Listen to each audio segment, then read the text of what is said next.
You are going to get old. I know you do not think about it.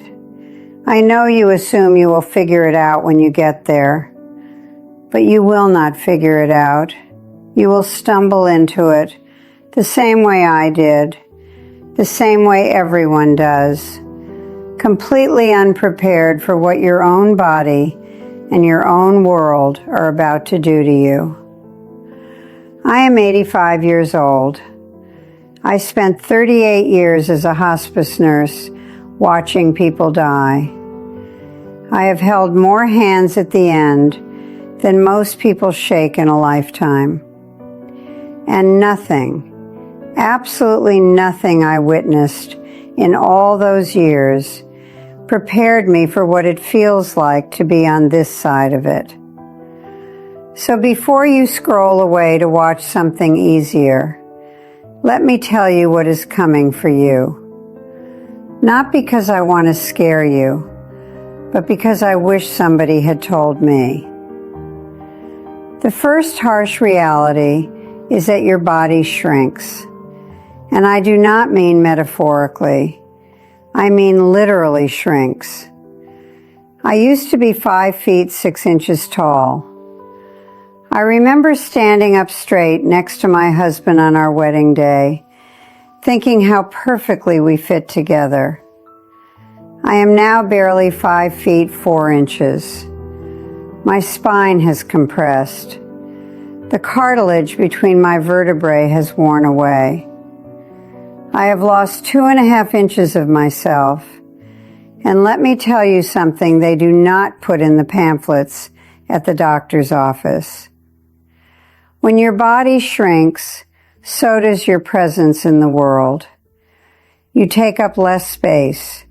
You weigh less. You become easier to overlook, easier to move aside, easier to forget is standing there. My grandson hugged me last Christmas, and I felt like a sparrow in his arms. I used to be the one who held people up. Now I am the one who might blow away. Women lose more height than men do. Look it up. By 80, the average woman has lost 3 inches. 3 inches of who she used to be, measured out and taken away centimeter by centimeter. And it is not just height. My hands cannot grip a jar lid anymore. I cannot carry my own groceries in one trip. I used to lift patients, reposition bodies, work 12-hour shifts on my feet. Now I get winded walking to the mailbox. Your body does not fail all at once. It does not give you the dignity of a clean break. It just slowly, quietly, persistently becomes less. The second harsh reality is that you become invisible. And I do not mean people are rude to you, although sometimes they are. I mean you actually stop registering in their vision. I was at the pharmacy last month, and the young man behind the counter looked right through me to help the woman in her 40s who had walked up behind me. He did not even see me. I was standing there holding my prescription, and he looked at me like I was furniture. A survey found that 70% of women feel invisible as they age. 70%. The world that used to watch you, evaluate you, desire you, fear you, need you, that world eventually stops seeing you at all. You become scenery. You become something people walk around on the sidewalk without thinking about.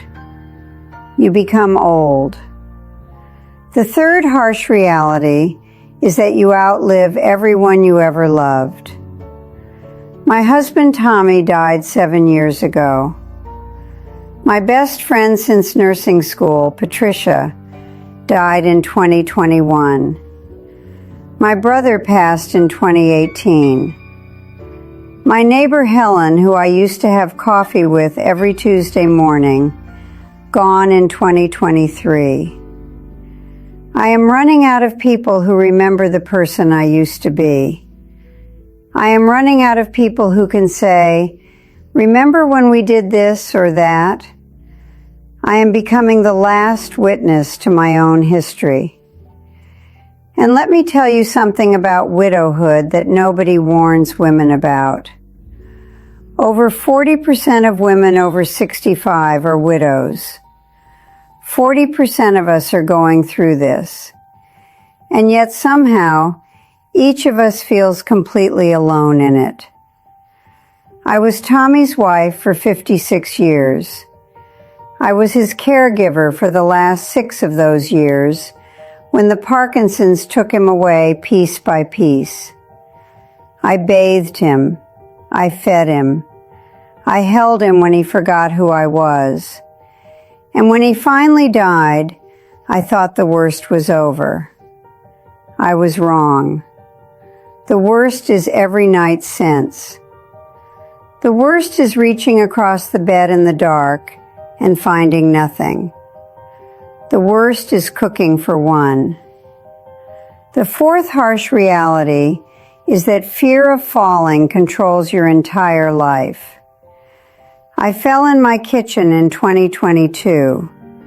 Just lost my balance reaching for something in the cabinet.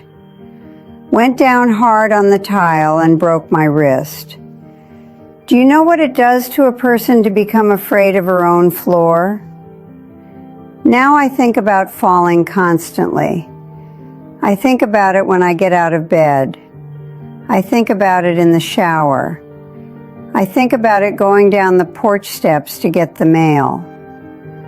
Studies show that fear of falling affects up to 70% of older adults who have fallen. And here is the cruel part. The fear itself makes you more likely to fall. You tense up. You restrict your movement. You stop walking naturally. You become the fragile thing you were afraid of becoming. I used to dance with my husband in the kitchen. Now I shuffle across it with one hand on the counter. The fifth harsh reality is that your children become your parents. I raised 3 children, changed their diapers, sat up with them when they had fevers, taught them to drive, paid for their weddings. And now they look at me with this expression I recognize from my own face, that worried, watchful look I used to give my patients' families. My son Tom keeps sending me brochures for assisted living facilities. My daughter Peggy calls every single morning at 7:30 to make sure I am still alive. And I know they love me. I know they are scared of losing me. But do you know what it feels like to have your own children talk about you in the other room like you cannot hear them?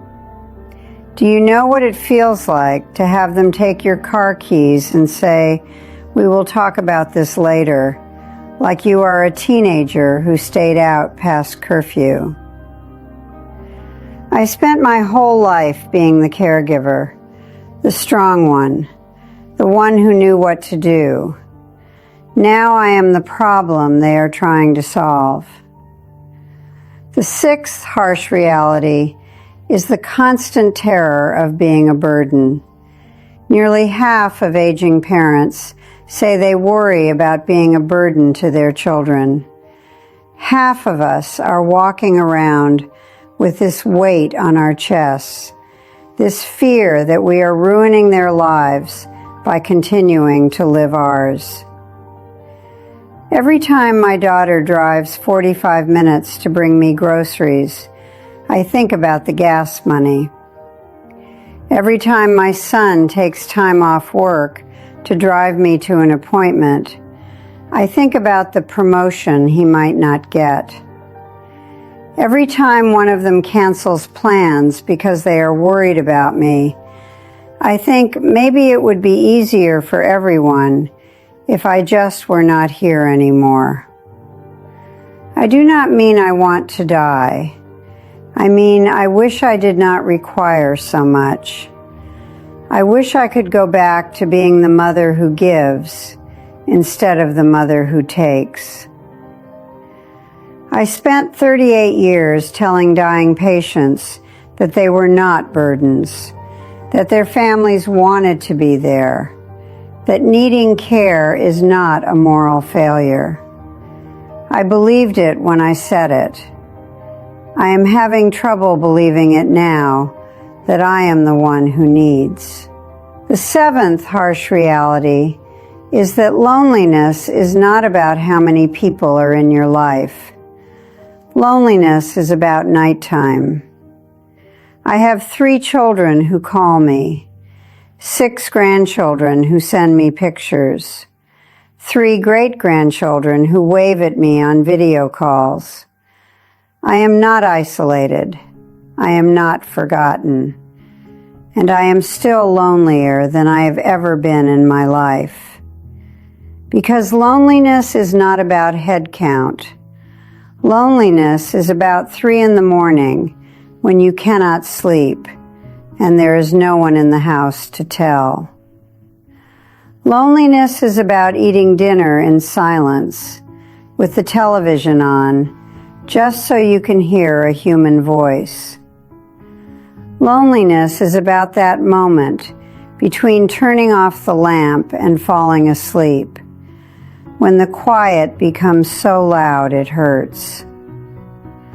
I had a patient once, a woman in her 90s, who told me, "The nights are so long now." I did not understand what she meant until Tommy died. Now I understand. The nights are so long now. The 8th harsh reality is that your mind plays tricks on you, and every trick terrifies you. I forgot my neighbor's name last week.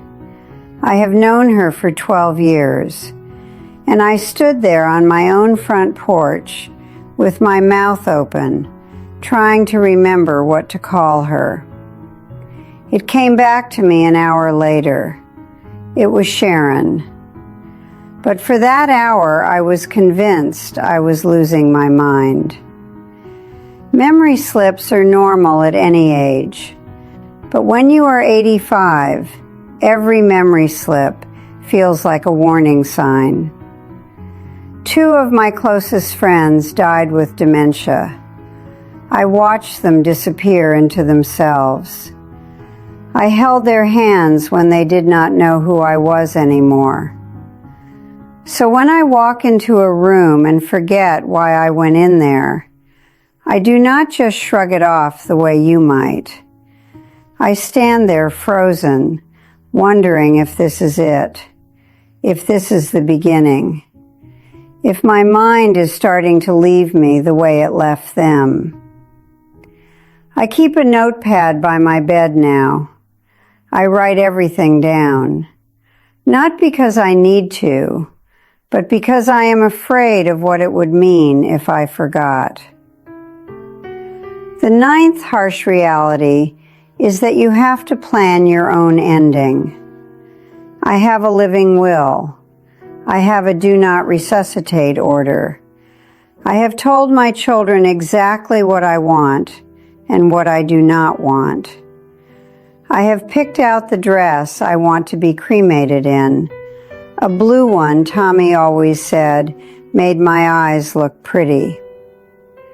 I have written letters to each of my grandchildren that my daughter will give them after I am gone. I have done all of this not because I am morbid, but because I spent 38 years watching families fall apart because nobody talked about death until death was in the room. I know what happens when you do not have these conversations.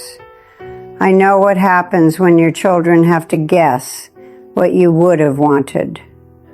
So I have told them. I do not want to be kept alive by machines. I do not want extraordinary measures. I want to die at home if I can. I want my ashes scattered in the garden where Tommy and I used to sit on summer evenings. And I want them to know that I am not afraid of dying. I am afraid of suffering. I am afraid of forgetting who they are. I am afraid of becoming someone they have to take care of instead of someone they want to visit. Death is not the enemy. I learned that in hospice. Suffering is the enemy. Loss of dignity is the enemy.